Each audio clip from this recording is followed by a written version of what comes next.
Hello doctor, ఇవాల్టి topic వచ్చి robotic surgery in gastro intestinal surgery. దీని మీద మాట్లాడడానికి మనతో పాటు ఉన్నారు డాక్టర్ టిఎల్విడి ప్రసాద్ బాబు గారు, senior surgical gastroenterologist, Yashoda hospitals నుంచి. సార్ నమస్తే. నమస్తే అండి. సార్, రోబోటిక్ సర్జరీ అంటే ఏంటి? ఫస్ట్ దాని గురించి డీటెయిల్గా ఒకసారి. రోబోటిక్ సర్జరీ అనేది కూడా ఒక కోత లేకుండా చేసే సర్జరీ అండి. అంటే మినిమల్ ఇన్వేజివ్ సర్జరీ అంటారు. కాకపోతే ఇక్కడ ఏంటంటే రోబో అనే దాని హెల్ప్ తీసుకుంటారు సర్జన్.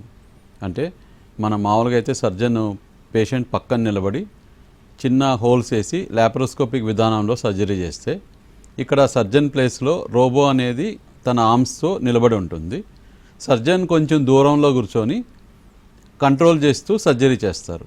అంటే రోబో అనేది సర్జన్ హ్యాండ్ మూమెంట్ ఏది చేస్తారో దాన్ని అక్కడ రెప్లికేట్ చేస్తుంది. కాకపోతే కొంచెం బాగా ప్రిసైజ్గా ఫైన్ మూమెంట్స్తో అది రోబో అనేది పర్ఫామ్ చేస్తూ ఉంటుంది. బట్ అల్టిమేట్లీ దాన్ని కంట్రోల్ చేస్తూ కూర్చునేది సర్జన్ మాత్రమే కంట్రోల్ చేస్తూ ఉంటారు దాన్ని. అంటే సాధారణ శస్త్రచికిత్సతో పోలిస్తే రోబోటిక్ సర్జరీ ఎంత ఎఫిషియెంట్గా ఉంటుంది సార్? ఇప్పుడు మనం సర్జరీలు రెండు రకాలుగా తీసుకుంటామండి. బిఫోర్ అంటే ఓపెన్ ఆపరేషన్లు అండ్ కోత లేకుండా చేసేటువంటి మినిమల్ ఇన్వేజివ్ సర్జరీ, చిన్న రంధ్రాలు వేసేటివి, దాన్నే మనం లాప్రోస్కోపిక్ విధానం అంటారు. మనం ఈ కంపారిజన్లో ఈ రోబోటిక్ సర్జరీస్ని యూజువల్గా లాప్రోస్కోపిక్ సర్జరీస్తో కంపారిజన్ చేసుకోవాలి. అంటే రోబోటిక్ కూడా చిన్న రంధ్రాలతోనే సర్జరీ చేస్తుంది. కాకపోతే లాప్రోస్కోపీ విధానానికి దీనికి ఉన్న అడ్వాంటేజెస్ ఏం డిఫరెన్స్ ఉంటుంది అంటే, ఇక్కడ 3D విజన్లో సర్జరీ జరుగుతుంటుందండి. మ్యాగ్నిఫికేషన్ కూడా బాగా 10 times వరకు మ్యాగ్నిఫై చేసి, అంటే చిన్న చిన్న ఆర్గాన్స్ అంటే రక్తనాళాలు కానీ నర్వ్స్ కానీ వాటిని బాగా మ్యాగ్నిఫికేషన్ చేసుకొని చూసి సర్జరీ చేసే అవకాశం ఉంటుంది. అంతేకాకుండా ఇప్పుడు మనం చూస్తే ఒక హ్యూమన్ అంటే మానవుని యొక్క రిస్ట్ మూమెంట్స్ అవి చూసుకుంటే మనకు 360 degree రొటేషన్ అనేది పాసిబుల్ కాదు. మన చేతికి కూడా కొన్ని రెస్ట్రిక్షన్స్ ఉంటాయి. కాకపోతే ఈ రోబోటిక్ ఆర్మ్స్ వల్ల అడ్వాంటేజ్ ఏంటంటే ఫ్రీడమ్ ఆఫ్ మూమెంట్ ఉంటుంది. ఏ డిగ్రీలో కావాల్సిన ఆ యాంగిల్స్లో వెళ్ళి చేయడానికి అవకాశం ఉంటుంది. అంతేకాకుండా లాప్రోస్కోపీలో మామూలుగా మేము పడే ఇబ్బంది ఏంటంటే డెప్త్ ఉన్నది, అంటే పెల్విస్ కానీ డీప్ ఆర్గాన్స్ బాగా డెప్త్లో ఉన్న అవయవాల్ని రీచ్ కావడానికి మేము బాగా ఇబ్బంది పడుతూ ఉంటాం. కాకపోతే ఈ రోబోటిక్ విధానంలో ఏంటంటే ఆ ఆర్మ్స్ అనేటివి చాలా దూరంగా కూడా డెప్త్లో కూడా వెళ్ళి ప్రిసైజ్గా సర్జరీ చేయడానికి అవకాశం ఉంటుందండి. సార్, ఏ ఏ వ్యాధులకు లేదా ఆపరేషన్స్కి ఈ రోబోటిక్ సర్జరీని ఉపయోగిస్తున్నారు సార్? ఇప్పుడు ఇనిషియల్గా అయితే తొలి రోజుల్లో కొద్ది సర్జరీకి మాత్రమే ఇది వచ్చినా కానీ రాను రాను అన్ని ఫీల్డ్స్ అండి, ప్రతి సర్జరీలో కూడా ఇవి ఉపయోగపడుతున్నాయి. గ్యాస్ట్రో ఇంటెస్టైనల్ కానీ, యూరాలజీ కానీ, న్యూరో సర్జరీ, ఆర్థోపెడిక్స్, అలా డే బై డే ప్రతి ఫీల్డ్కి ఇది ఎక్స్పాండ్ అవుతూ వస్తూ ఉందండి. మనం ముఖ్యంగా మనం గ్యాస్ట్రో ఇంటెస్టైనల్ అంటే పొట్టకి ఉదరకోశానికి, జీర్ణాశయానికి సంబంధించినంటే మామూలుగా ఈ సర్జరీస్ అన్నిటికీ చేసేది ఏంటంటే జీర్ణాశయంలో ఉన్న క్యాన్సర్స్ అన్నిటికీ మనం ఈరోజు ఉపయోగిస్తున్నామండి. అంటే అన్నవాహిక cancer, stomach cancer, colon cancer, rectum cancer, pancreatic cancer, వీటన్నిటికీ కూడా ఈ రోబోటిక్ విధానాన్ని యూజ్ చేస్తూ ఉన్నాం. అంతేకాకుండా ఇప్పుడు మనము కాంప్లెక్స్ హర్నియాస్ అండి, అంటే అబ్డామినల్ వాల్ హర్నియాస్ అనేటివి ఇప్పుడు చాలా పెద్ద ప్రాబ్లమ్స్ అండి. ఎందుకంటే సర్జరీస్ ఎక్కువ జరుగుతున్నాయి కాబట్టి ఈ హర్నియాలు ఎక్కువ వచ్చే అవకాశాలు కూడా ఉంటాయి. వీళ్ళల్లో ఆల్రెడీ 2-3 సార్లు హర్నియాలు ఆపరేషన్లు అయ్యి ఫెయిల్యూర్ అయిన కేసెస్లో ఈ రోబోటిక్ విధానంలో కూడా ఈ హర్నియాస్ కూడా చాలా బాగా చేయడానికి అవకాశం ఉంటుందండి. వీటిల్లో ఇంపార్టెంట్ ఏంటంటే రోబోటిక్లో అడ్వాంటేజ్ ఏంటంటే ఎక్కడైనా డీప్ సీటెడ్, ఎక్కడైనా లోపల డెప్త్లో ఉన్న అవయవాలు కానీ, ఎక్కడన్నా రెక్టమ్ అంటే ఇప్పుడు మల క్యాన్సర్కి వీటికి సంబంధించి నర్వ్స్ అంటే ఇంపార్టెంట్ అండి. అక్కడ న్యూరాన్స్ ఉంటాయి కొన్ని నర్వ్స్, వాటిని ప్రిజర్వేషన్ వెరీ ఇంపార్టెంట్. ఎందుకంటే యూరినరీ బ్లాడర్ ఫంక్షన్కి కానీ, మోషన్ కంట్రోలింగ్ పవర్కి కానీ ఈ నర్వ్స్ అనేటివి స్పేరింగ్ వెరీ ఇంపార్టెంట్. ఇవి రోబోటిక్ విధానంలో ఏంటంటే బ్లడ్ లాస్ చాలా తక్కువ ఉంటుంది, మ్యాగ్నిఫికేషన్లో సర్జరీ జరుగుతుంది, ప్రెసిషన్తో చేస్తాం కాబట్టి వీటిని డ్యామేజ్ కాకుండా సర్జరీ చేయొచ్చు. అందువల్ల ఏంటంటే పోస్ట్ సర్జరీ తర్వాత ఈ వాటి ఫంక్షన్స్లో ఏమీ ప్రాబ్లం లేకుండా ఉండేదానికి అవకాశం ఉంటుందండి. ఆల్రైట్ సార్, అంటే ఎలాంటి అడ్వాన్స్డ్ ట్రీట్మెంట్స్ వచ్చినా, అడ్వాన్స్డ్ సర్జరీస్ వచ్చినా కూడా అవన్నీ పేషెంట్కి ఉపయోగపడాలి అంటే ఆ ప్రాసెస్ చాలా తక్కువ వ్యవధిలో తొందరగా అయిపోవాలి అన్న ఇదిలోనే వస్తూ ఉంటాయి. సో ఈ రోబోటిక్ సర్జరీ పేషెంట్కి ఎంతవరకు ఉపయోగపడుతుంది సార్? పేషెంట్కి ఏంటంటే రెండు రకాల బెనిఫిట్స్గా తీసుకోవాలండి. అంటే ఇప్పుడు ఆంకాలజీ లైక్ ఇప్పుడు క్యాన్సర్ సంబంధించిన బెనిఫిట్స్ ఎలా ఉంటాయి, రెండు పేషెంట్కి దీనివల్ల వచ్చే బెనిఫిట్స్ ఏంటి అంటే దీనిలో ఏంటంటే మనం ప్రెసిషన్గా సర్జరీ చేయడానికి వల్ల క్లియర్ కట్ మార్జిన్స్ అచీవ్ చేయడానికి అవకాశం ఉంటుంది. చిన్న రంధ్రాలతో చేస్తాము కాబట్టి పెయిన్ అనేది పోస్ట్ ఆపరేటివ్ పెయిన్ చాలా తక్కువగా ఉంటుంది వీటిల్లో.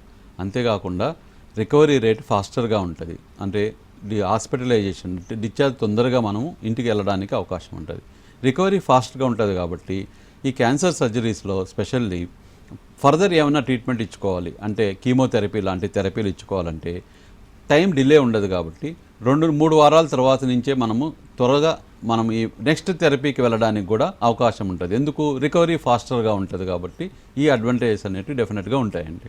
సార్ బేసిక్గా అంటే శస్త్రచికిత్స ద్వారా చేసిన సర్జరీకి లేదా ఈ రోబోటిక్ సర్జరీకి తేడా అంటే రోగి ఎంత తొందరగా కోలుకుంటారు సార్? రెండింటికి డిఫరెన్స్? ఇప్పుడు మనము ఈ శస్త్రచికిత్స అనేది 3 రకాలండి టుడే మనం తీసుకుంటే. అంటే ఓపెన్ ఆపరేషన్ అంటే పెద్ద కోత పెట్టడం, 2 లాప్రోస్కోపిక్ విధానము, 3వది రోబోటిక్ విధానము. మనం వీటిలో కంపేర్ చేస్తే ఓపెన్ ఆపరేషన్కి లాప్రోస్కీ హోల్ విధానానికి రోబోటిక్కి డెఫినెట్గా చాలా డిఫరెన్స్ ఉంటుంది, అంతరం ఉంటుంది. నెక్స్ట్ మనం ఈ కంపారిజన్లో కీహోల్ ఆపరేషన్ను మనము నెక్స్ట్ చేయాల్సింది రోబోటిక్ విధానంలో.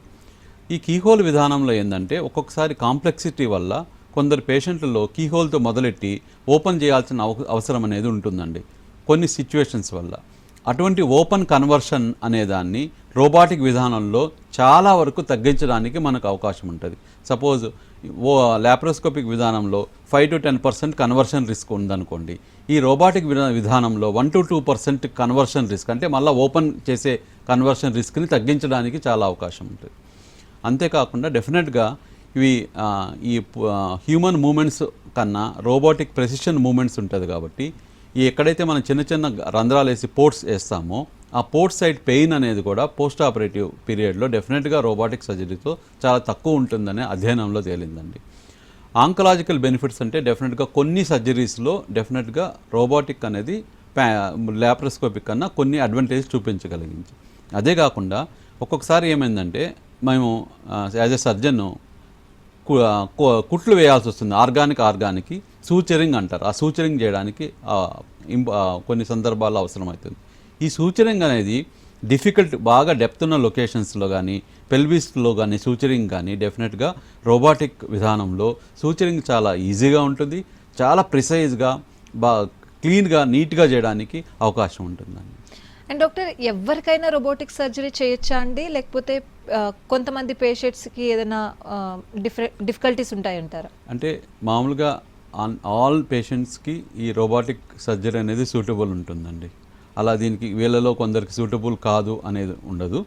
వెరీ రేర్గా అంటే ఇంతకుముందు చాలా టైమ్స్ అబ్డామిన్ని చాలా ఓపెన్ చేసేసి ప్రీవియస్ సర్జరీస్ చాలా ఎక్కువ ఉండి అనే కొన్ని రేర్ సిచ్యువేషన్స్లో వీళ్ళని అవాయిడ్ చేస్తాం. ఆ సిచ్యువేషన్స్ అనేది కొన్ని రేరిటీ ఉంటుంది. ఆ రేర్ సిచ్యువేషన్లో యూజువల్గా మనం ఓపెన్ ఆపరేషన్లు చేస్తూ ఉంటాం. అవి తప్పించి పేషెంట్గా రిస్క్ ఫ్యాక్టర్స్ అన్నీ చూసుకుంటాం ముందుగానే. వీళ్ళల్లో ప్రతి పేషెంట్కి ఆల్మోస్ట్ ఈ రోబోటిక్ అనేది సూటబుల్గానే ఉంటుందండి. స్టార్టింగ్లో అంటే రోబోటిక్ సర్జరీ అనగానే కొత్తగా అది ఇంట్రడ్యూస్ చేసినప్పుడు వచ్చినప్పుడు అందరూ అమ్మో రోబోటిక్ సర్జరీ అంటే భయపడే వాళ్ళు ఉన్నారు, దానికి పూర్తి అవగాహన వచ్చిన వాళ్ళు ఉన్నారు. ఇప్పుడు అందరికీ రోబోటిక్ సర్జరీ అంటే ఒక అవగాహన వచ్చేసింది, అంటే తొందరగా అవుతుంది, తొందరగా క్యూర్ అవుతామని చెప్పి. ఇప్పటికి ఏం డిఫరెన్సెస్ చూసారు సార్? అంటే ఇప్పటికి కూడా కొందరు పేషెంట్లు అంటారండి, సార్ నాకు రోబోటిక్ వద్దు సార్ అంటారు. ఏమంటే మీ చేతితో చేయండి సార్, నాకు రోబోట్ చేతితో వద్దు సార్ అంటారు. అంటే కొందరు ఏం భయపడుతుంటారంటే డెఫినెట్గా హ్యూమన్ ఇంటెలిజెన్స్ అనేది రోబోటిక్ కన్నా బెటర్ అనే ఉద్దేశంతో ఈ క్వశ్చన్స్ అడుగుతుంటారు. మనం ఇక్కడ ఆలోచించాల్సిందంటే అక్కడ రోబో అనేది తన బ్రెయిన్నే వాడదు. ఇక్కడ ప్రజెంట్ జనరేషన్ రోబోస్లో ఇక్కడ ఏమవుతుందంటే ఒక రోబో అనేది ఒక టూల్ మాత్రమే. ఆడ సర్జన్ చేసేది సర్జనే చేస్తాడు, అక్కడ వాడేది కూడా సర్జన్ బ్రెయిన్తోనే, తన డెసిషన్స్ కూడా సర్జనే తీసుకుంటూ ఉంటాడు ఇక్కడ. సో వీళ్ళకి మేమందరం ఏం చేస్తాం, ఎక్స్ప్లెయిన్ చేస్తాం, రోబో అనేది సర్జరీ అనేది డైరెక్ట్గా చేయదు, అది అక్కడ నిలబడి మేము ఎక్కడ మూమెంట్స్ ఇస్తూ ఉంటే మన మూమెంట్ని బట్టి అక్కడ మూమెంట్ ఇస్తూ ఉంటుంది. అంటే ఇక్కడ నేను కట్ చేస్తే అక్కడ కట్ చేస్తుంది. సో మన దగ్గర ఉన్న కంట్రోలర్స్ అనేటివి సర్జన్ చేతిలో ఉంటాయి. సర్జన్ చేసే మూమెంట్స్ అక్కడ పేషెంట్ కార్డు దగ్గర ట్రాన్స్మిట్ అయ్యి సర్జరీ అనేది పర్ఫామ్ అవుతూ ఉంటుంది. కాకపోతే ఇక్కడ అడ్వాంటేజ్ ఏంటంటే సర్జన్కి ఫెటిక్ తక్కువ ఉంటుంది, ఎందుకంటే కంఫర్టబుల్గా ఒక సిట్టింగ్ ఒక జోన్లో కూర్చొని సర్జరీ చేయడానికి అవకాశం ఉంటుంది. లాంగ్ అవర్స్ సర్జరీలో కూడా సర్జన్ అనేది ఫ్యాటిక్ స్ట్రెస్ తక్కువగా ఉంటుంది. అక్కడ ఏంటంటే రోబోటిక్ ఆర్మ్స్ అనేటివి బాగా స్టడీగా ఉంటాయి, ఫ్రీడమ్ ఆఫ్ మూమెంట్ చాలా ఎక్కువ ఉంటుంది, డిఫికల్ట్ లొకేషన్స్ డిఫికల్ట్ యాంగిల్స్ అనేది కూడా చూసుకోవచ్చు. కెమెరా కూడా సర్జన్ తనకు అనువైన విధంగా మార్చుకుంటూ ఎక్కువ మంది అసిస్టెంట్ సహకారం లేకుండా సర్జరీ చేసుకోవచ్చు. మామూలు లాప్రోస్కోపిక్ సర్జరీలో ఒక టీం లాగా 4-5 కంపల్సరీగా కోఆర్డినేషన్తో చేసుకోవాల్సింది. ఒక 2 సర్జన్ల కోఆర్డినేషన్తోనే కాంప్లెక్స్ రోబోటిక్ సర్జరీని మనము ఫినిష్ చేసుకునే అవకాశం ఉంటుందండి. కాబట్టి ఈ అపోహలు అనేటివి ఉన్నాయి. కాకపోతే రాను అందరూ దీని గురించి తెలుసుకున్న దానివల్ల నెమ్మదిగా జనాలు కూడా అందరూ యాక్సెప్ట్ చేయడానికి మొదలెట్టారు. అంటే డాక్టర్, ఈ మీరు చెప్పిన దాన్ని బట్టి భద్రతా ప్రమాణాలు అనేవి ఎంతవరకు పాటిస్తుంది అని చెప్పొచ్చు సార్ మనం? ఇది 100% సేఫ్ సర్జరీస్ అండి, దీనిలో ఏమి ఇబ్బంది ఏమి ఉండదు. ఇంకోనేంటంటే ఈ టెక్నాలజీ ఇట్స్ నాట్ న్యూ, ఒక 20 years 25 years ల్యాబొరేటరీలో రీసెర్చ్ చేసి చాలా అనిమల్ మోడల్స్ మీద సర్జరీలు చేసిన తర్వాతనే వీటిని ఒక సేఫ్టీ అనేది డిటర్మైన్ చేసిన తర్వాతనే ఇది సర్జరీస్ చేస్తున్నాం. Today absolutely safe. Laparoscopic surgeries ఎంత సేఫో అంత సేఫ్, ఇంకా మీరు ఒక ఎక్స్టెంట్ అంతకన్నా సేఫ్ అని మనం చెప్పగలం. బికాస్ మనం చేసే సర్జరీ ఒక హ్యూజ్ మ్యాగ్నిఫికేషన్ అండి. అంటే ఒక స్మాల్ స్ట్రక్చర్ అనేది ఒక బిగ్ స్క్రీన్ బిగ్ మ్యాగ్నిఫికేషన్లో జరుగుతుంది కాబట్టి ఎర్రర్ అనేది చాలా తక్కువ ఉంటుంది బాగా. ఎందుకు ఒక పెద్దగా మనం ఎన్లార్జ్ చేసుకొని ఒక పిక్చర్ని సర్జరీ చేస్తున్నప్పుడు దానిలో ఉన్న స్ట్రక్చర్స్ కానీ క్లారిటీ కానీ డీటెయిలింగ్ కానీ ఇవన్నీ బెటర్గా ఉంటాయి కాబట్టి ఇంకా మనం ఈజీగా అండ్ ఆల్సో బాగా నేర్పుగా ప్రిసైజ్గా పర్ఫామ్ చేయడానికి అవకాశం ఉంటుంది. కాబట్టి సేఫ్టీ స్టాండర్డ్స్కి అయితే దీనిలో ఏమాత్రం లోటు లేదు, సేఫ్గా పర్ఫామ్ చేయొచ్చండి. అండ్ సార్ మీరు చెప్పారు అంటే టచ్ మాత్రమే రోబోట్ది ఆపరేషన్స్ మొత్తం డాక్టర్ చేస్తారు అని చెప్పి. సో డాక్టర్ గురించి కూడా మనం మాట్లాడుకోవాలి, అంటే స్పెషలిస్ట్ డాక్టర్స్ గురించి ఈ పర్టికులర్గా ఈ రోబోటిక్ సర్జరీలో ఏం చెప్తారు సార్? అంటే వీటన్నిటికీ మామూలుగా ఒక ట్రైనింగ్ ఉంటుంది, ప్రాపర్ ట్రైనింగ్ ఉంటుంది. అందరూ ఆల్రెడీ ఈ చేసే సర్జరీలు కూడా ప్రీవియస్ అన్ని సర్జరీస్ చేస్తున్న వాళ్ళే, కాకపోతే అదే సేమ్ సర్జరీని మేము వేరే విధానంలో చేస్తున్నాం కాబట్టి ఒక ట్రాన్సిషన్ అనేది ఉంటుంది. దీనిలో ఏంటంటే ప్రతి డాక్టరు ఈ రోబోటిక్ చేసే వాళ్ళందరూ స్పెషల్ ట్రైనింగ్స్ తీసుకుంటారు. ఫస్ట్ తీసుకొని దీనికి ఒక సర్టిఫికేషన్ ఉంటుంది. అంటే వీళ్ళందరూ వెళ్ళేసి కొన్ని సెంటర్స్ని విజిట్ చేస్తారు, తర్వాత ఏం చేస్తారు ఒక అనిమల్ మోడల్స్ మీద వీళ్ళకి కొన్ని సర్జరీస్ పర్ఫామ్ చేయించేసి ఒక సర్టిఫికేషన్ క్రెడెన్షియలింగ్ అయిన తర్వాతనే వీళ్ళందరూ రోబోటిక్ సర్జరీస్ చేయడం మొదలెడతారు. కాబట్టి చేసే సర్జన్లు అందరూ ఆల్రెడీ బాగానే వెల్ ట్రైన్డ్ ఉంటారు కాబట్టి పేషెంట్కి సేఫ్గా ఈ సర్జరీస్ పర్ఫామ్ చేస్తారు. యాక్చువల్లీ మన టాపిక్ వచ్చే రోబోటిక్ సర్జరీ గ్యాస్ట్రోఇంటెస్టినల్ సర్జరీకి. సో దీనికి ఎంత బాగా ఉపయోగపడుతుంది సార్? గ్యాస్ట్రోఇంటెస్టినల్ సర్జరీకి రోబోటిక్స్ చాలా యూజ్ అవుతాయండి. ఎస్పెషలీ మనం present various multi organ surgery అంటాము, నెక్స్ట్ క్యాన్సర్ సర్జరీస్లో కానీ వీటి రోల్ చాలా రోజుకి ఇంక్రీజ్ అవుతుంది. ఎస్పెషల్లీ ఏంటంటే పాత రోజులు కొన్ని సర్జరీస్లో ఏంటంటే ఈ కీహోల్తో మొదలెట్టిన మళ్ళీ కన్వర్షన్ రేట్స్ కొంచెం ఎక్కువ ఉండేటివి ఈ రోబోటిక్ విధానం వల్ల మళ్ళీ ఓపెన్ చేయాల్సిన అవసరం అనేది నెమ్మదిగా తగ్గుతూ ఉంటుంది.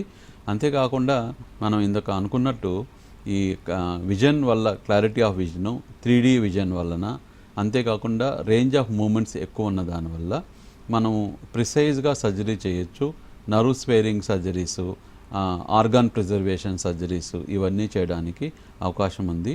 డే టు డే ఇంకా lot of advancements are coming into picture అండి. ప్రీవియస్ జనరేషన్ ఆఫ్ రోబోటిక్స్లో ఏంటంటే ఒక టచ్ ఫీల్ అనేది సర్జన్కి తక్కువ ఉండేది. ఇప్పుడు హ్యాప్టిక్స్ అనేవి ఇంప్రూవ్ అవుతున్నాయి నెమ్మదిగా. నెక్స్ట్ జనరేషన్ రోబోలో యాజ్ ఇఫ్ ఒక ఆర్గాన్ని మీరు టచ్ చేసినట్టే సర్జన్ డైరెక్ట్గా ఫీల్ అయ్యే అవకాశాలు కూడా ఉంటాయి. ఏ ఇంటిగ్రేషన్ అనేది కూడా ఫ్యూచర్లో జరగబోతుంది. అంటే ఏం చేస్తుందంటే ఈ ఇంటిగ్రేషన్ వల్ల అనేది ఇంటిగ్రేట్ చేసినప్పుడు సర్జన్కి కొన్ని వార్నింగ్ సిగ్నల్స్ కూడా ఇస్తుంది. ఓకే, ఇక్కడ ఈ ఆర్గాన్ ఉంది, ఇది జాగ్రత్త అని చెప్పడానికి అవకాశం ఉంటుంది. ఇదే కాకుండా ఫ్యూచర్లో ఏం చేస్తుందంటే they will analyse the surgeon performance. అంటే ఈరోజు నేను ఈ సర్జరీ చేశానండి, అది నీకు ఫీడ్బ్యాక్ పంపిస్తారు. ఏమనంటే మీరు ఇక్కడ టైం వేస్ట్ చేస్తున్నారు, ఈ స్టెప్లో మీకు టైం వేస్ట్ అవుతుంది, ఇక్కడ దీన్ని మీరు ఇంప్రూవ్ చేసుకోవచ్చు అనే సజెషన్స్ కూడా కమింగ్ ఇయర్స్లో ఇవే ఈ రోబోటిక్ టెక్నాలజీలో సర్జన్స్కి కూడా ఒక మ్యాప్, అంటే రోడ్ మ్యాప్, అంటే మీరు దీన్ని ఇంకా దీన్ని బెటర్ పర్ఫామ్ చేయొచ్చు అనే ఫీడ్బ్యాక్స్ కూడా ఇచ్చే అవకాశాలు ఉన్నాయి. కాబట్టి డే టు డే ఈ ఇంటిగ్రేషన్ వల్ల సర్జన్ పర్ఫార్మెన్స్ కూడా ఇంక్రీజ్ అయ్యే అవకాశం ఉంది. అంతేకాకుండా రాబోయే రోజుల్లో ఏంటంటే టెలి సర్జరీ అండి. ఈ రోబోటిక్ ఉంటే అర్థం ఏంటంటే మనకంతా ఇప్పుడు 5G నెట్వర్క్ ఇవన్నీ వచ్చిన తర్వాత ఒక పేషెంట్ ఎక్కడో ఉన్నాడు దూరంగా, ఒక 100 కిలోమీటర్స్, ఒక సపోజ్ ఆదిలాబాద్లో పేషెంట్ ఉన్నారండి, ఆయనకు ఒక సర్జరీ చేయాలి. పేషెంట్ క్రిటికల్లో లేకపోతే షిఫ్ట్ చేయలేని పరిస్థితిలో లేదు, అక్కడి నుంచి చేయాలి అనుకున్నాము, అక్కడ ఎక్స్పర్టైజ్ లేదు, కానీ అక్కడ రోబో ఉంది, అక్కడ రోబో వచ్చే అవకాశాలు ఉన్నాయండి ఫ్యూచర్లో. ఇక్కడ నేను హైదరాబాద్లో కూర్చొని, మా సెంటర్లో కూర్చొని ఇక్కడి నుంచి నేను టెలి సర్జరీ చేసే అవకాశం ఉంటుంది. అక్కడ నిపుణులైన సర్జన్స్ పేషెంట్ దగ్గర ఉన్నప్పుడు సేఫ్గా మనం ఇక్కడి నుంచి డైరెక్ట్గా మనము ఈ 5G టెక్నాలజీ వాడించి నెట్వర్క్ ద్వారా మనం ఇక్కడ కంట్రోల్ చేస్తే సర్జన్ మూమెంట్స్తో అక్కడ సర్జరీ పర్ఫామ్ చేసే అవకాశాలు కూడా చాలా మెండుగా కనిపిస్తూ ఉన్నాయి. అంటే రాబోయే రోజుల్లో సర్జన్కి టైం తగ్గుతుంది, at the same time alert కూడా చేస్తుంది ఎట్లా మూవ్ అవ్వాలి అనే దానికి సంబంధించి. అంటే మనకి ఏ ట్రీట్మెంట్ అయినా ఎంత కన్వీనియన్స్గా ఉంటే అంత ఖర్చు పెరుగుతుందేమో అని చెప్పి పేషెంట్స్ అనుకుంటూ ఉంటారు. డాక్టర్ ఏం చెప్తారు ఈ విషయంలో మీరు? అంటే ఈ పాయింట్ ఆఫ్ టైంలో మన ట్రెడిషనల్ సర్జరీ కన్నా రోబోటిక్ అనేది కొంచెం ఎక్స్పెన్సివ్ ఉందండి. ఇన్ ద సెన్స్ దట్ ఎందుకు అంటే రోబోటిక్ ఇన్స్ట్రుమెంట్స్ అనేది ఒక కాస్ట్లీ, ఒక మెషిన్ ఫస్ట్ ఎస్టాబ్లిష్మెంట్ ఖర్చు అవుతుంది. దాంతో కూడా ఏంటంటే ఈ సర్జరీకి వాడే పరికరాలు ఏదైతే ఉన్నాయో అవి కూడా కాస్ట్లీ అండి. అవి దీనివల్ల డెఫినెట్గా ఈ పాయింట్ ఆఫ్ టైంలో నార్మల్ సర్జరీ కన్నా అరౌండ్ 1.5 to 2 lakhs వరకు ఎక్కువ ఉండే అవకాశాలు కనిపిస్తూ ఉన్నాయి ఈ పాయింట్లో. కాకపోతే వీటిల్లో కొన్ని అడ్వాంటేజ్ ఎక్కడ తగ్గుతూ వస్తాయంటే పేషెంట్ స్టే తగ్గుతుంది, హాస్పిటల్ స్టే తగ్గుతుంది, కాబట్టి అక్కడ కొంచెం సేవ్ అవుతూ వస్తూ ఉంటుంది అనేది. లాంగ్ టర్మ్ బెనిఫిట్స్తో చూసుకుంటే డెఫినెట్గా ఈ ఖర్చు అనేది డెఫినెట్గా కొంచెం ఈరోజు అనిపించినా కానీ లాంగ్ టర్మ్ బెనిఫిట్స్ వల్ల ఇది కొంచెం బెటర్ అని అనిపిస్తుంది. ఫ్యూచర్లో ఏంటంటే మోర్ అండ్ మోర్ పార్ట్నర్స్, అంటే ఎక్కువ మంది ఈ రోబోట్స్ తయారు చేసి ఇండస్ట్రీలోకి వచ్చినప్పుడు ఏంటంటే క్రమేణా ఈ టెక్నాలజీ కాస్ట్ తగ్గుతూ వస్తుంది. కాబట్టి ఫ్యూచర్లో నెమ్మదిగా ఈ కాస్ట్ తగ్గుతుంది. అంటే ఫస్ట్ ఇంతకుముందు కూడా ల్యాప్రోస్కోపిక్ స్టార్ట్ అయినప్పుడు కొంచెం ఖర్చు ఎక్కువ అని ఫీల్ అయ్యేవాళ్ళం. బట్ ఈరోజు ఎక్కువ మంది ఓపెన్ ఆపరేషన్ల కన్నా మనం అందరం ల్యాప్రోస్కోపిక్ విధానంలో సర్జరీ చేయించుకోవడానికే ప్రయత్నం చేస్తూ ఉన్నాం. అలాగే ఫ్యూచర్లో కూడా ఏమవుతుంది, ఎక్కువ మంది ఈ రోబోట్స్ని ఉత్పత్తి చేయడం మొదలెడితే ఎక్కువ కంపెనీస్ న్యాచురల్గా కాస్ట్ తగ్గుతుంది, డెఫినెట్గా ఎక్కువ పేషెంట్స్కి బెనిఫిట్ అవ్వడానికి కూడా అవకాశం ఉంటుందండి. Yes sir. And also sir cancer ట్రీట్మెంట్లో కూడా ఈ రోబోటిక్ సర్జరీ అనేది ఎంతవరకు ఉపయోగకరంగా ఉంది సార్? రిజల్ట్స్ ఏ విధంగా ఉన్నాయి సార్? క్యాన్సర్ సర్జరీలో రోబోటిక్స్ చాలా బాగా పనిచేస్తాయండి. అంతేకాకుండా రిజల్ట్స్ చాలా బెటర్ బాగుంటాయి. అంటే నేను చెప్పినట్టు ప్రెసిషన్ సర్జరీ అనేది వెరీ ఇంపార్టెంట్ ఫర్ క్యాన్సర్. అంటే లింఫ్ నోడ్స్ అనేవి క్లియర్ చేయాలి, మార్జిన్స్, వీటన్నిటికీ ఈ డెఫినెట్గా రోబోటిక్ సర్జరీస్ బాగా హెల్ప్ అవుతాయి. కాంప్లెక్స్ ఆపరేషన్లు, pancreatic surgeries, bile duct surgeries, వీటన్నిటికీ చేయడానికి ఈ డెఫినెట్గా రోబోటిక్ సర్జరీ చాలా అడ్వాంటేజ్ ఉంటుంది. దీంతోపాటు రికవరీ ఫాస్ట్గా ఉంటుంది. కాబట్టి నెక్స్ట్ ట్రీట్మెంట్స్, కీమోథెరపీనో రేడియేషన్ లాంటి ట్రీట్మెంట్ తీసుకునేదానికి పేషెంట్కి చాలా తక్కువ వ్యవధిలో నెక్స్ట్ ఆప్షన్కి వెళ్ళిపోవడానికి అవకాశం ఉంటుంది. కాబట్టి టైం వేస్ట్ ఉండదు, తొందరగా వీటి నుంచి క్యూర్ చేసుకునే అవకాశం కనిపిస్తూ ఉంటుంది. Right sir. ఫర్ సపోజ్ మనం గ్యాస్ట్రో ఇంటెస్టినల్ సర్జరీ కోసం ఒక పేషెంట్ హాస్పిటల్కి వచ్చినప్పుడు వాళ్ళకి అసలు నాలెడ్జ్ లేదు, అంటే ఎలాంటి సర్జరీ చేస్తారు, ఎలా ఆపరేషన్ జరుగుతుంది అనే నాలెడ్జ్ లేదు. సో అలాంటి వాళ్ళని రోబోటిక్ సర్జరీ వైపు మీరు ఎట్లా వాళ్ళకి అవేర్నెస్ కల్పిస్తారు సార్? ఎలా కన్విన్స్ చేస్తారు? అంటే మనం దీనిలో చాలా ఆస్పెక్ట్స్ పరిగణలోకి తీసుకుంటామండి. అంటే మామూలుగా ఏంటంటే ఈ సర్జరీకి ఫస్ట్ ఈ రోగికి ఏ టైప్ ఆఫ్ సర్జరీ బాగా బెనిఫిషియల్ ఉంటుంది అని చూస్తాం. సో ఫస్ట్ ఓపెన్ కాకుండా మినిమల్ ఇన్వేజివ్ సర్జరీకి అనేది అనుకుంటామండి. అంటే కోత లేకుండా ఈ పేషెంట్కి చేస్తే బాగుంటుంది అన్న డెసిషన్కి వస్తాం. కోత లేకుండా సర్జరీ చేయాలనుకున్నప్పుడు నెక్స్ట్ ఆప్షన్ ఏంది, ల్యాప్రోస్కోపీనా రోబోటిక్ అనేది చూస్తామండి. నెక్స్ట్ రెండిట్లో మనం బ్యాలెన్స్ చేసుకుంటాం. ఈ పేషెంట్కి ల్యాప్రోస్కోపీ సరిపోతుందా, రోబోటిక్ చేయాలా? అంటే ఇప్పుడు సింపుల్ చెప్తానండి. ఒక పేషెంట్కి అపెండిక్స్ ఉంది, గాల్ బ్లాడర్ సర్జరీ ఉంది. ఇక్కడ రెండిటితో చేయొచ్చు, నేను రోబోటిక్తో చేయొచ్చు, లాప్రోస్కోపీ చేయొచ్చు. బట్ ఇక్కడ మేమేమి ఆలోచిస్తాం, ఇవి చిన్న సర్జరీస్, టైం తక్కువ, వీటికి అంత అవసరం లేదు ఇక్కడ. సో వీటిని లాప్రోస్కోపిక్ విధానంలోనే వెళ్దాము అనే డెసిషన్కి వస్తామండి. ఒక చిన్న హర్నియా ఉంది కానీ దానికి లాప్రోస్కోపిక్ విధానంలో వెళ్తాం. ఇక్కడ నెక్స్ట్ ఇక్కడ ఒక పేషెంట్ ఉన్నారు, ఆ పేషెంట్కి వెరీ కాంప్లెక్స్ హర్నియా, అంటే 2-3 సార్లు హర్నియా ఫెయిల్యూర్ అయిపోయి చాలా పెద్ద డిఫెక్ట్ ఉంది. ఈ పేషెంట్కి లాప్రోస్కోపిక్ కన్నా రోబోటిక్ బెటర్ అన్నప్పుడు దీన్ని ఎక్స్ప్లెయిన్ చేయడం మొదలెడతాం పేషెంట్కి. దీనివల్ల ఇది అడ్వాంటేజ్, ఇది ఉంటుంది చూపుతాం. అలాగే కొన్ని క్యాన్సర్ సర్జరీస్, రెక్టల్ క్యాన్సర్ చేస్తున్నాం సర్జరీస్, లేకపోతే ఈసోఫేజల్ అంటే అన్నవాహిక క్యాన్సర్ సర్జరీ చేస్తున్నాం. అప్పుడు ఈ రెండిట్లో చూపిస్తాం బెనిఫిట్, ఇది లాప్రోస్కోపిక్ విధానంలో ఇలా ఉంటుంది, రోబోటిక్ విధానంలో ఇలా ఉంటుంది. అంటే నెక్స్ట్ పాయింట్ ఆఫ్ డిస్కషన్ ఎలా వస్తుందంటే ఫైనాన్షియల్గా దీనికి దానికి ఎంత డిఫరెన్స్ వస్తుంది అనేది నెక్స్ట్ స్టేజ్లో మాట్లాడతాం. Then we give the option, benefits అన్నీ చూపించిన తర్వాత పేషెంట్కి చెప్తాం, మీరు డిసిషన్ తీసుకోండి ఏ విధానంలో మనం సర్జరీ చేసుకుందాము అని చెప్పేసి.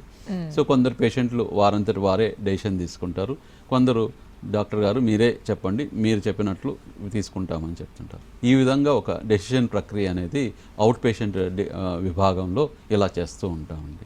ఒక్కొక్కసారి వాళ్ళకి వీడియోలు చూపిస్తాము లాప్రోస్కోపిక్ విధానంలో, ఇలా రోబోటిక్ విధానంలో ఎలా ఉంటుందనేది. ఒక్కొక్కసారి ఏంటంటే పేషెంట్లు ఇంతకుముందు చేయించుకున్న పేషెంట్లని వాళ్ళకి కల్పిస్తాము, వాళ్ళ ఎక్స్పీరియన్స్ని షేర్ చేపిస్తాము. ఇలా ఒక పేషెంట్ని ఈ ప్రక్రియలోకి తీసుకొని వస్తామండి. ఆల్రైట్ సార్, అంటే ఫ్రీక్వెంట్గా ఇట్లా రోబోటిక్ సర్జరీలు ఎన్ని జరుగుతున్నాయి సార్?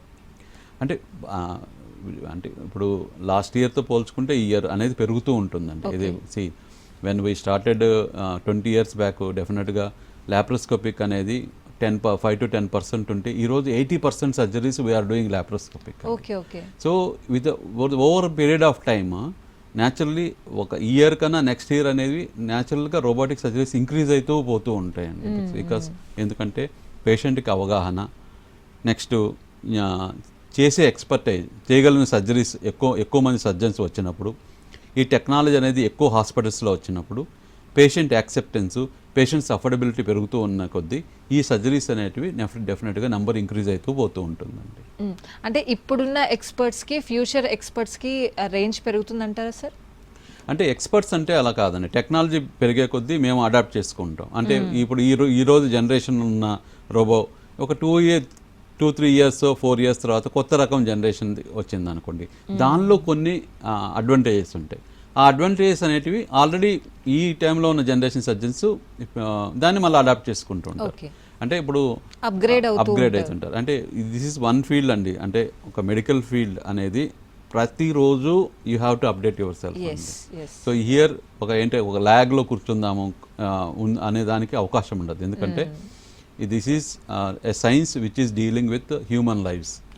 ఈ హ్యూమన్ లైఫ్స్లో టెక్నాలజీ అనేది ఎందుకు రోజు రోజుకి అప్గ్రేడ్ అవుతుందంటే ఇంకా బెనిఫిట్స్ ఏమన్నా, ఇంకా మార్జిన్ ఆఫ్ ఎర్రర్ తగ్గిద్దాము, పేషెంట్ సేఫ్టీని ఇంకా పెంచుదాము అన్న ఉద్దేశంతో జరిగే ఈ టెక్నాలజీ అప్గ్రేడేషన్స్ కానీ మెడికేషన్స్ కానీ ఇవి మేము డే టు డే ప్రతి టైంలో మనం డెఫినెట్గా మేము అప్డేట్ చేసుకుంటూ ఈ కొత్తగా వచ్చిన టెక్నాలజీని పేషెంట్లకు అందించాలి అనే భావనతోనే ముందుకు కొనసాగుతూ ఉంటామండి. సో డాక్టర్స్ ఎవ్రీడే అప్డేట్ అవుతూనే ఉండాలి. అవునండి. Alright sir. సార్, ఈ రోబోటిక్ సర్జరీ చేయించుకోవడానికి వచ్చే పేషెంట్స్కి ముందుగా ఎలాంటి జాగ్రత్తలు చెప్తారు సార్? అంటే రొటీన్ సర్జరీస్కి ఉండే జాగ్రత్తలే పాటించుకోవాలండి. ఎనీ పేషెంట్ అంటే అందరూ అంటే any surgery is the same the experience అంటే టు ద పేషెంట్. కాకపోతే వీటిల్లో కొన్ని మెలకువలు అంటే ఏంటంటే పెయిన్ తక్కువ ఉంటుంది, తొందరగా రికవర్ అవుతుంది. ప్రీ ఆపరేటివ్ ప్రిపరేషన్ అందరికీ ఏముంటుంది, మీరు ఫస్ట్ హెల్తీ డైట్ తీసుకోవాలి, ప్రోటీనిషియస్ డైట్ తీసుకొని రావాలి, ఎక్సర్సైజ్ అంటే లంగ్ ఎక్సర్సైజ్, స్మోకింగ్ స్టాప్ చేసుకోవాలి, షుగర్ కంట్రోల్ బెటర్గా చేసుకోవాలి, ఇవన్నీ బ్లడ్ ప్రెషర్ కంట్రోల్ ఇవన్నీ చేసుకొని చేస్తాం. వీటందరికీ ఏంటంటే ముందు ఒక అనసిషియా చెకప్ అనేది జరుగుతుంది, డైటీషియన్ న్యూట్రిషనిస్ట్ కన్సల్టేషన్ ఉంటుంది, ఒక పాత్ ఉంటుంది ప్రీ ఆపరేటివ్ పేషెంట్లందరికీ ఏం ఫాలో అయ్యి ఎలా రావాలనేది ఆ విధానంలోనే వీళ్ళు ఫాలో అవుతూ వస్తూ ఉంటారండి. Yes sir. సో ఫైనల్గా ఏం చెప్తారు, రోబోటిక్ సర్జరీ ఇన్ ఫ్యూచర్ ఎలా ఉండబోతుంది, ఇప్పుడు పేషెంట్స్కి ఏం చెప్పబోతున్నారు మీరు? అంటే ఈ పాయింట్ ఆఫ్ టైంలో కొన్ని సర్జరీస్కి డెఫినెట్గా అడ్వాంటేజెస్ ఉన్నాయండి రోబోటిక్ విధానంలో. రాను దీని యొక్క స్పాన్ అనేది చాలా పెరుగుతుంది ఫ్యూచర్లో చాలా మెజారిటీ ఆఫ్ ఈ మినిమల్ కీహోల్ సర్జరీస్ అన్ని రోబోటిక్ విధానంలోకి వెళ్ళే అవకాశాలు ఉంటాయి. బికాజ్ ఆఫ్ ద ఫ్యాక్ట్ ఎక్కువ production of more companies involve అయినప్పుడు టెక్నాలజీ ఇంకా రాను బాగా బాగా ఇంప్రూవ్ అవుతుంది. నువ్వు ఇప్పుడు చూస్తే there are some latest experiments జరుగుతూ ఉన్నాయి వేర్ రోబోనే సర్జరీ పర్ఫామ్ చేసే స్టేజ్కి తీసుకొని వచ్చే ఎక్స్పెరిమెంట్లు జరుగుతున్నాయి. బట్ ఇంకా అది ఓన్లీ ఇన్ ద ల్యాబొరేటరీస్లోనే కొన్ని సర్జరీస్కి just started doing it. But అది ఫ్యూచర్ని ఎలా తీసుకెళ్తుంది అనేది ఇంకా ఎవరికి నోబడీ నోస్. అంటే డెఫినెట్గా human brain has more advantages than A robotic brain. But కాకపోతే సేఫ్టీ స్టాండర్డ్స్ అనేటివి ఏ ఇంటిగ్రేషన్తో వీటితో పెరిగే అవకాశం ఉంటుంది. కాబట్టి ఈ కాస్ట్ తగ్గే కొద్దీ ఎక్కువ మంది దీన్ని యూజ్ చేయడానికి అవకాశం ఉంటుంది. ఆల్రైట్ సార్, ప్రస్తుతానికైతే రోబోటిక్ టచ్తో సర్జన్ అండర్లో ఈ ఆపరేషన్స్ అయితే సక్సెస్ఫుల్గా జరుగుతున్నాయి. Anyways thank you so much sir. Robotic surgery గురించి చాలా వివరాలు తెలియజేశారు. Thank you so much. Thank you. ఇది వాళ్ళ హలో డాక్టర్, నమస్తే.